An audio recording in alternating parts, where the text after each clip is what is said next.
तो सीन कुछ ऐसे है कि लॉर्ड्स में 2 दिन का खेल खत्म हो चुका है। पहली इनिंग चल रही है, इंग्लैंड फिनिश कर गया है 387 के ऊपर। ये 387 ऐसे बनता नहीं था, वो भी आगे आपको चलकर बताता हूँ। मतलब ये कैसे हो सकता है कि कोई ना कोई कांड ना हो। कांड किए बगैर तो क्रिकेटर्स रह नहीं पाते ना, स्पेशली पाकिस्तान इंडिया के। अच्छा 387 उन्होंने किया। टीम इंडिया इस टाइम 145 फॉर 3 है। माइक अथर्टन की कमेंट्री के मुताबिक अगर मैं एग्जैक्ट वर्ड्स बोलूँ तो उसने कहा कि शुक्र है शुभमन गिल की तरफ से भी कोई लो स्कोर देखने को मिला। शुभमन गिल आज ज़रा जल्दी आउट हो गए हैं और इंग्लैंड को मैं क्रेडिट दूंगा, उन्होंने शुभमन को बड़ा रीड करके बड़ा टैक्टफुली आउट किया है। उन्होंने शुभमन को फंसा के आउट किया है, ये क्रेडिट उनको जाता है। दिन का स्टार्ट हुआ जो रूट की 100 से। मैंने आपको बताया था कि उसको स्टैट्स भी उसके साथ ही थे। कुछ 16-17 बैट्समैन इससे पीछे टेस्ट क्रिकेट में जब भी 99 के ऊपर जाकर सोए हैं ना, तो सुबह उठकर आकर उन्होंने 100 कंप्लीट ही किया। ऐसा नहीं है कि आधे 99 पे ही लुढ़क गए या समथिंग। और जो रूट के लिए 100 कितनी मैटर कर रही थी वो तो आपने उसकी सेलिब्रेशन से ही देख लिया होगा।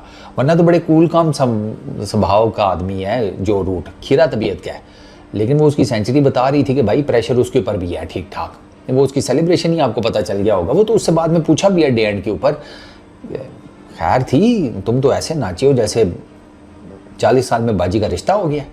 जब तुम सारी उम्मीदें छोड़ गए थे कि नहीं अब बाजी घर पर ही रहेंगी और सीने पे सवार रहा करेंगी और टॉक्सिक किस्म की फुफ्फो बनेंगी। ओए होए होए होए होए, टॉक्सिक फुफ्फो। वैसे ना चलो एक छोटी सी बात, एवें फुफ्फो एवें नहीं टॉक्सिक बनती। अबे साले हमारे ही तो पापा जो हैं वो उनके हिस्से खा जाते हैं जायदाद में से, तो वो टॉक्सिक भी ना बने हैं। अरे मामू ने ये कर दिया, मामू ने वो कर दिया। मामू कितने प्यारे हैं, मामू इज और जान, हिस्सा खा गया तुम्हारी माँ का मामू। अच्छा खैर चलो छोड़ो, रहने दो, ये फिर बात कहीं से कहीं चली जाएगी। कमिंग बैक टू क्रिकेट, तो जो रूट की सेलिब्रेशन ने बता दिया था कि उसके लिए कितनी मैटर करती है। 37th टेस्ट सेंचुरी है उसकी। लॉर्ड्स में 8वीं है साले की। लॉर्ड्स में इस 8 सेंचुरीज किसी और बैट्समैन की नहीं है तारीख में। इसकी लॉर्ड्स में सबसे ज़्यादा सेंचुरीज हैं, ठीक। इसकी इंडिया के अगेंस्ट ये 11वीं टेस्ट सेंचुरी है, वो भी नंबर 1 हो गया। मतलब उस लिस्ट में भी ये टॉप पर है, बाकी नीचे ही है इससे। और तो और जो आज इसने कैच पकड़ा है नायर का, उसको भी बाद में डिस्कस करते हैं, उसका स्टैट सुन लो। उस कैच को लेकर इसके टेस्ट क्रिकेट में 211 कैचेज हो गए हैं, वहां पर भी ये हाईएस्ट हो गया नंबर 1 के ऊपर। Most catches taken by a fielder in test cricket, वहां पे ये नंबर 1 पर हो गया 211 कैचेज के साथ। पहले राहुल द्रविड़ थे, उनके 210 थे, ठीक है। अच्छा जो रूट की सेंचुरी हुई, उसके बाद बेन स्टोक्स भी लगा हुआ था। तो फिर अब चूंकि नया गेंद तो मिल ही गया था, तो फिर आए बुमराह साहब। बुमराह ने कहा हो गया ना, हो गई दिवाली, खुश हो तुमने सेंचुरी कर ली, तुमने भी 40-45 कर लिया है, तो थोड़ा आसरा हुआ है कि नहीं हमें बैटिंग आती है। तो उन्होंने कहा वी आर गुड, चलो फिर अब देखो अब शुरू करते हैं। स्टोक्स को उसने मारा है, मेरा ख्याल है if not the ball of the series so far, तो one of the balls of the series so far. हो वो गुड लेंथ पे पड़ के अंदर स्टोक्स अपनी तरफ से लाइन कवर करने गया, पिच हो के उसके बैट और जिसे कहते हैं वो जो गैप था बीच में बॉडी के, थोड़ा लंबा निकाला ना उसको आगे बाहर, गुड लेंथ पे किया तो थोड़ा ज़रा स्टोक्स जो है ना वो निकल कर खेला था। वो जब निकल कर खेला तो उसके बैट और उसकी बॉडी के बीच में गैप निकाल दी बुमराह ने वहीं से गेंद, ठीक है। मतलब आउटस्टैंडिंग गेंद। अच्छा जी, स्टोक्स का जिसे कहते हैं पहले राम नाम सत्य किया, देन उसने इसको भी बोल्ड मारा जो रूट को। जो रूट का इनसाइड एज हुआ, जो रूट भी लाइन प्रॉपर नहीं कवर कर सका, वहां पर जो रूट साहब भी गए। उसके बाद क्रिस वोक्स को कॉर्ड में एंड किया फर्स्ट बॉल। क्रिस वोक्स का एज लगा, ध्रुव ने जो क्योंकि विकेट कीपर वही कर रहा था, आज भी कोई नहीं करने आया। पंत की उंगली में मसला है, दो के वो बैटिंग कर रहा है, बट लेट्स सी। जुरेल ने कैच पकड़ लिया, बुमराह ने गेंद करा दी, बुमराह ने व्यू कर दिया, ओहो एज मिस हो गया। ध्रुव जुरेल ने भी ये पकड़ लिया, बस ठीक है। पहली स्लिप में कौन खड़ा था? पहली स्लिप में भी करुण नायर खड़ा था कि पता नहीं कोई जो भी खड़ा था, वो भी हाँ ओहो चलो ठीक हो गया। करुण नायर से परली तरफ स्क्वायर वाली साइड के जितने फील्डर थे ना वो दौड़ते हुए आ गए, कि वो स्पेशली जडेजा जितनी मतलब तेजी से विकेटों के पास पहुंचा है ना, इतनी तेजी से मैं कहता हूं कि बच्चा स्कूल से छुट्टी होने के बाद घर नहीं पहुंचता।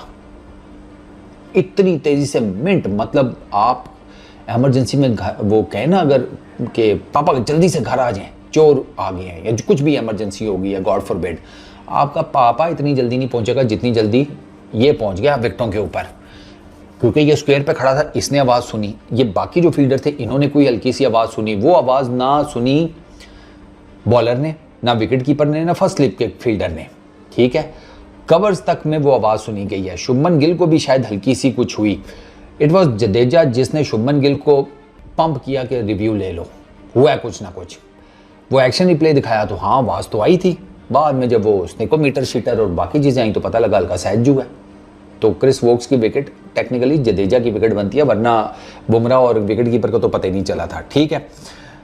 ये 104 पर गया रूट, 44 किए बेन स्टोक्स ने, उसके बाद क्रिस वोक्स गया 0 के ऊपर, जेमी स्मिथ ने 51 किए, ब्रेंडन कार्स ने किए 56। अच्छा, अब मैं तुम्हें ना इसमें एक इंटरेस्टिंग चीज़ बताता हूँ, कार्स और जेमी स्मिथ की 84 रन्स की पार्टनरशिप है गुरु, कितने रन्स की? 84 रन्स की। 5 स्कोर के ऊपर सिराज की गेंद के ऊपर कैच ड्रॉप कर दिया स्मिथ का केएल राहुल ने, और आसान कैच, आसान जिसको कहते हैं, वो कमेंटेटर्स चीख रहे थे कि वो रिवर्स कप बनाओ, रिवर्स कप बनाओ। अब रिवर्स कप, वो एक इंडियन फील्डर है भाई, कैच ड्रॉप किया, उसने ब्लडर मारा, वो अपनी जगह के ऊपर, रिवर्स कप वो कैसे, उसने वो पिचेज ही उन पर नहीं खेलता जिस पर इतना बाउंस हो, रिवर्स कप तो इजाद ही ऑस्ट्रेलियंस की है ना, तो उनकी विकेटों के ऊपर तो नेचुरली बहुत बाउंस होता है, तो वो तो उनका तो रोज क्या है, ठीक है, उनकी तो विकेटें ऐसी हैं कि उनका रोज क्या है कि भाई वो इधर कहीं गेंद आएगा एज लगकर, तो वो तो रिवर्स कप बना लेते हैं। अब इंडिया में एज निकलेगा, किधर तक पहुंचेगा इंडिया की पिच के ऊपर, मैं एक बात बता रहा हूं, वहां तो इतना बाउंस नहीं होता क्योंकि वो नेचुरली विकेटें ऐसी हैं, तो वो कहां से रिवर्स कप करता, डंडा दिया हुआ रिवर्स कप का, रिवर्स कप का इशू नहीं है, कैच उसने छोड़ दिया वो ठीक है। और बात सारी ये है कि यहां इस जगह के ऊपर वो कैच ड्रॉप हुआ है, मतलब यहां पर केएल राहुल से, अब इधर वो रिवर्स कप कैसे बनाएगा, है नागिन बन जाए तुम्हारे लिए, है यूं करके डांस मारे तुम्हें डसे अजीब। वो डीके ठीक बात कर रहा था, डीके कहते यार बाउंस भी तो देखो, सारे तुम हमारे फील्डर्स को कह रहे हो कि रिवर्स कप कर लो, रिवर्स कप कर लो, कहते वो हमने इंडियन विकेटों के ऊपर खेलना होता है भाई, हम कहां से रिवर्स कप सीखेंगे, वो ऑस्ट्रेलियंस का तुम रिवर्स कप लेके सारी दुनिया बैठी हुई है, उनका बाउंस भी तो देखो उनकी विकेटों के ऊपर। But that catch costed India, ये 84 रन की, 387 उनका टोटल है, तो 300 से नीचे पकड़ा जा सकता था, बड़े आराम से पकड़ा जा सकता था। टीम इंडिया आज पहला जो घंटा है वो टीम इंडिया का था, ये दूसरे घंटे में ये पार्टनरशिप लगी है कैच ड्रॉप होने के बाद, और ये तेज खेले हैं। वो 51-56 बॉल्स पे करके गया, 6 चौके मार के जेमी स्मिथ, इसने ब्रेंडन कार्स ने 56 किए हैं, इसकी डेब्यू 50 है बाय द वे, इसने 83 बॉल्स पे किए हैं, 6 चौके 1 छक्का। ये जब बैटिंग कर रहा था तो एक टाइम ऐसा भी आया कि सिराज की 3 गेंदों के ऊपर पहली गेंद पे डीप में कैच ड्रॉप हुआ आकाशदीप से, it was a tough catch. अच्छा, दूसरी गेंद पे छक्का मार के कार्स ने 50 कर ली, और तीसरी गेंद के ऊपर उसका ध्रुव ने कैच ड्रॉप कर दिया, ठीक है। लेकिन वो चूंकि बाकी आगे साथ में विकेटें गिर गई थी, ठीक है, जोफ्रा आर्चर उसको बुमराह ने बोल्ड कर दिया, बुमराह ने फिर 5 विकेटें ली हैं, बुमराह टुक 5 विकेट्स, कल तो कुछ नहीं था ऐसा, लेकिन आज बुमराह ने विद द न्यू बॉल और विद द ओल्ड बॉल विकेटें निकाली हैं, ठीक है, 5 बुमराह ने कंप्लीट किया।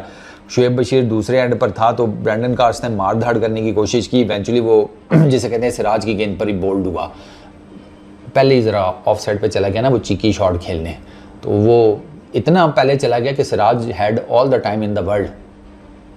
सिराज, यकीन करो, सिराज के पास इतना टाइम था कि अगर वो वहाँ से लॉर्ड से निकल कर हैदराबाद जाकर अपने पापा से पूछता ना कि ये तो बहुत ज़्यादा आगे चला गया, मैं इसको क्या बॉल कराऊँ, तो उसके पापा उसको बताते कि भाई तू विकेटों में यॉर्कर मार दे बस, और सिराज पापा से एडवाइस लेकर आकर वापस गेंद करता, इतना टाइम था सिराज के पास, ये बहुत ही पहले आगे निकल गया था। इतना भी चीकी शॉट चल जाती हैं उस जगह, मौका महल और टाइम भी तो देखना पड़ता है ना।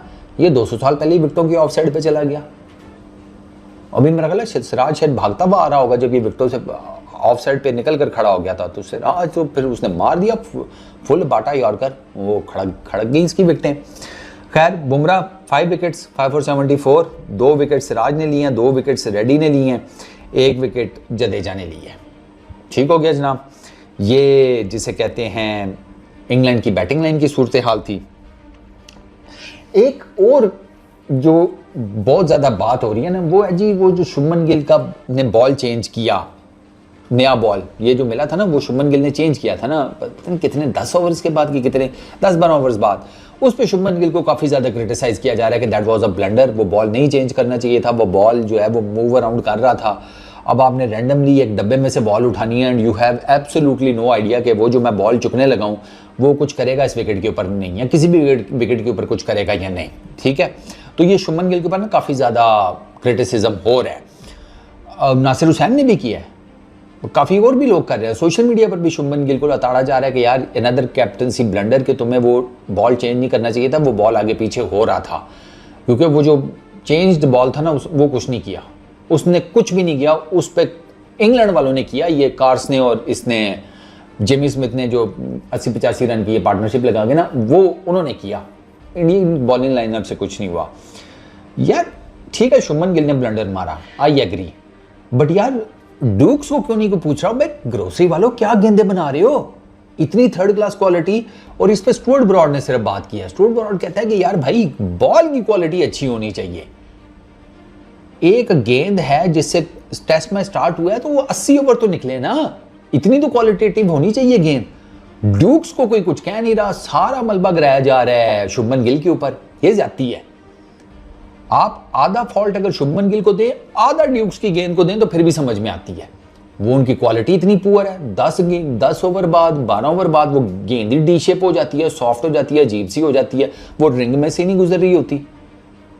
और उसके ये जो बॉल चेंज हुआ था इसके बाद एक और बॉल चेंज हुआ है, वो जब बॉल चेंज हुआ था तो तब शुभमन गिल के चेहरे की स्माइल देखी थी आप लोगों ने, क्योंकि शुभमन गिल न्यू कि यार वो पहले वाला मेरे से ब्लंडर हो गया, मुझे वो बॉल नहीं चेंज करनी चाहिए थी, लेकिन इस दफ़ा उसके चेहरे पे एक अच्छी खासी स्माइल थी कि उसने कहा कि शुक्र है जान छूटी उस मनहूस गेंद से, ये दूसरी आई है इससे कुछ कर लेंगे, और इससे उन्होंने कर भी लिया, तीसरी गेंद से टेक्निकली वो दूसरी गेंद इंडिया को लड़ गई, एक वो गेंद लड़ गई, दूसरा वो कैच लड़ गया जो केएल राहुल ने ड्रॉप किया जेमी स्मिथ का।